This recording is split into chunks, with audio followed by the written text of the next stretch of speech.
Hi guys, and welcome to TechFurb.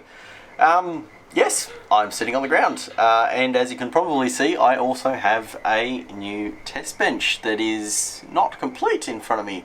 So, let's get into why I'm on the ground in front of a new test bench.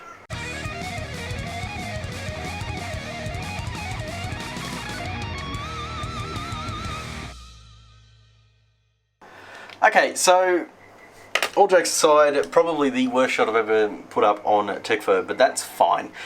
So the reason why I'm building a new test bench is because I've had a few problems with the old one. You guys might remember I did it way back over a year ago when I uploaded that video. But I wanted to do something that was pretty much an all-wood setup because I don't want it to be electrically conductive, which is kind of the point of the wood. It doesn't conduct electricity at all. And the other reason for using wood is it's incredibly malleable, so I can just like drill holes to run cables and I can do all sorts of things on it, which was unfortunately something I couldn't do on the old test bench. So you're pretty much going to see a montage of me continuing to build this bench. I mean, at this point basically you can see the motherboard standoffs are in. They're done. There's also what you can't see, actually a layer underneath where the power supply and the hard drives are going to sit. My lovely cameraman is adjusting the shot. Maybe she can get them in shot. I don't know. I'm going to maybe just tilt that up for you guys to see. Yeah, that's good. So, yeah, you know, that's it. It's basically a test bench. It cost me $10 to build this, plus the amount of time it takes me to build it. But $10 out of pocket for this. So, yeah, I guess we're going to jump into a montage of me continuing to put this together.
Okay guys, so we're done now. So glad you enjoyed I hope you enjoyed the montage. So as you saw, from like pieces of wood to test bench, and basically what we've got going on here, so we'll start from the top. You'll notice in here there's a couple of cutouts here and there.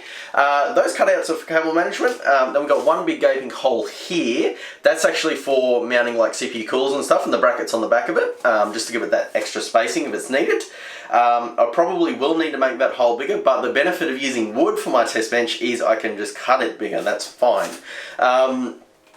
Then if we flip it up a little more, you'll see another cutout here. This is for the 8-pin power cable. Because the power supply is going underneath, it's very different to how this one was set up.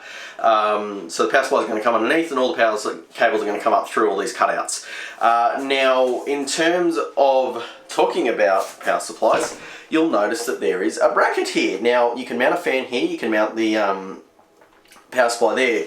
Now, what I've done is I've basically grabbed an old case, cut it up, and basically I drilled out the back of the what you can do is you can drill out the rivets in the case, and that will allow you to rip off the entire back metal part of that case. So you'll have all your basically this part here you'll see there, that part is available. So what I've done is, once I've gotten this off, I've now ripped off this part here because I have no use for it. Like that's sorry, you're not going to see very well, but all the PCIe riser cards and things like that, that part's been cut off. So it's basically only half of this. And how I achieved that was literally by just sitting there with a pair of really thick gloves so I don't cut my hands, and I just bent the metal back and forth until it broke. And that's how I've ended up with that there. Now, in terms of mounting it, we went with the good old cable ties method, and I've basically just cable tied it in place, and it's pretty firm. It's going to stay there. So I've test mounted a power supply there as well. It worked fine. So that is all good. Now, last couple of things here. We've got the hard drive cages. So they are here. You're not going to see them very well because, again, it's painted black. That'll take two 3.5 inch drives, or I can adapter off from 3.5 to a 2.5, which is what I intend to do. We'll be dropping in a SSD and a hard drive in there for the test rig. Then underneath we just have this plating here. Now obviously the power supply is going to go down here, but then there's also extra storage. You can just sit stuff down here, whatever you want to do with it. It's pretty flexible. The other thing is, on the top bit you wouldn't see, there's a lot of little holes drilled. I've done that for cable management purposes, so I can run cables and then just cable tie them to the basically to the chassis or the case or whatever you want to call it. In the front here is where all the power reset LEDs, there's even a speaker that's going in there, and that'll be all the stuff. So when I'm putting motherboards in, it's basically like I've got an actual case, but the difference is, because it's on this frame, I can literally just drop a motherboard on, tie it down, and then just plug parts in, unplug parts, and I'm done. Instead of taking like 40 minutes to do a build, it takes me 5 minutes to do a build because it's super quick and there's nothing in the way. Now, in terms of mounting, now I've got the water cooling rig here. That's the 120 AIO. It does all right. I want to keep it because it's very easy to adapt off to different motherboard configurations, both AMD and Intel. So I'm going to mount that here. It's going to go up here. So I've actually pre-drilled the holes and I've screwed in the screws, and basically it's just going to mount here, and then I'm going to have the CPU cooler sitting there, and I can just attach it and away I go. So that is the method behind the madness. So I guess we should start building on this guy.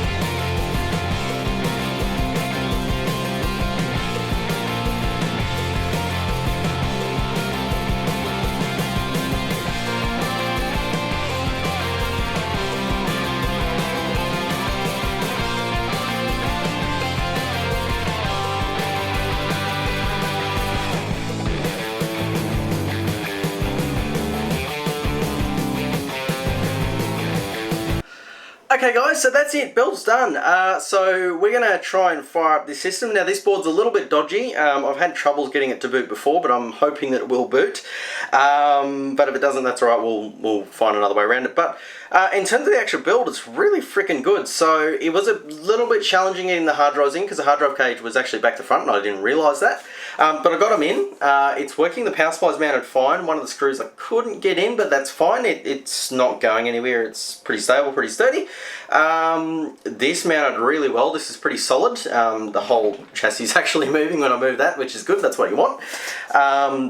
you know, cooling CPU just fine. In terms of wiring, it's really freaking good because you can just run the cables up over the top. They're not obtruding anything, and I can just literally pick up these cables and off I go. Like, it's super easy compared to what it was. It's some of the paint's probably still drying on it, but overall I'm pretty happy. Graphics card mounting is super easy as well. It's just like as you saw, clunk and click with the power, and then when you're done, just click clunk. Like, it's what more can you ask for? It's literally the quickest solution I'm ever going to get for a test bench. So I'm pretty happy with it. Obviously not great for testing how bad thermals are, of like, you know, how badly, I don't know, let's say the motherboard or the graphics card can be affected when it's the case. But that's not the point of this. The point of this is purely to have a test bench when I want to do some benchmarking of some CPUs, or I want to do some GPU benchmarking, whatever it may be. And yeah, so I'm going to wire this guy up and we're going to pair it up, and maybe we will run a benchmark or two and leave the video there. So let's get into that. Alright, so test system here. Now, it is actually powered on. Reason I'm not doing a suspenseful one on this occasion is purely because I didn't trust the motherboard, and I'm glad I didn't, because unfortunately the RAM wanted to be a pain, and this board has issues with memory training, so I had to go through a whole process of getting the thing to boot with the memory. So I got it booted into Windows now. Currently downloading 2 games, which I should announce. I now have Battlefield 5 and Far Cry 5, which means they're going to be showing up in some benchmark charts going forward. So that's exciting. They're well, Far Cry 5 is not super modern, but Battlefield 5 is. But it just keeps adding to my repertoire of games in my testing. I try and keep getting new games as they come out, just to sort of stay relevant with my benchmarks. So that's exciting news. Completely forgot the test bench. So, worked perfectly, no issues, motherboard mounted okay, graphics card's fine, it's all working fine, they're all wired up properly, the speakers are working, the buttons are working, the lights are working. You know, it turned out great. And I guess I should ask the question, should you watching at home do this? The answer to that is maybe. If you are just someone that is building a system for themselves, like a gaming PC or something like that, don't do this. Show some love to your components, put them in a case. Trust me, I did this once a long time ago. I had a budget of $500 to build my computer when I was at uni, and I found a way to make that happen, and that was to not buy a case. And it worked great for 6 months. And then I realised that it's a really stupid idea and put it in a case, and I'm glad I did. So don't do this if you're building your own PC, unless of course you want your components exposed. Hey, go for your life, do whatever you want, it's your money. But if you are in a workshop, or you are someone like me that makes YouTube videos about tech stuff, build the damn thing. It costs you 20 bucks as long as you have a drill, a saw, some drill bits, an air compressor, and generally very expensive power tools that you may or may not have on hand. If you don't have them in hand, don't do this. But if you do have them on hand, just make it. Cost you 20 bucks, and it turns out great. So I guess before I close out the video, one last announcement. I have a Discord server. Link will be in the video description. Link will be at the end of this video. Link will also be on the TechFurb.com website. So no excuses. Jump on there if you want to get in touch with me, or you want to, you know, be a part of the TechFurb community, I guess I'm trying to make. And yeah, you can jump on Discord, ask questions, ask me questions, chat with each other. You know, do whatever you want on there. I don't mind. I don't care. Just obviously no porn, no. Keep it PG-13, please. I guess would be my request. If you don't keep it PG-13, I'm gonna have to boot you. But other than that, yeah, jump on Discord server, get signed up. You can ask me questions. Obviously, I'm not going to reply immediately, but I will try and reply within a day, just because time zones work and life and YouTube. Very busy, not a lot of time, but I do try and make time for you guys. So yeah, jump on Discord. It's awesome. I'm so happy I have it. It is replacing the forum, which is, if you didn't know, long gone now. I turned off the service for that about 3 or 4 months ago, and no one seemed to scream about it, so it looks like no one was using it. And yeah, I guess, guys, thanks for watching this video. Leave a like if you liked it. Leave a dislike if you disliked it. Comments down below if you have any questions for me, or comments in the Discord chat if you have any questions for me. And yeah, thanks for watching, guys, and I'll catch you in the next video.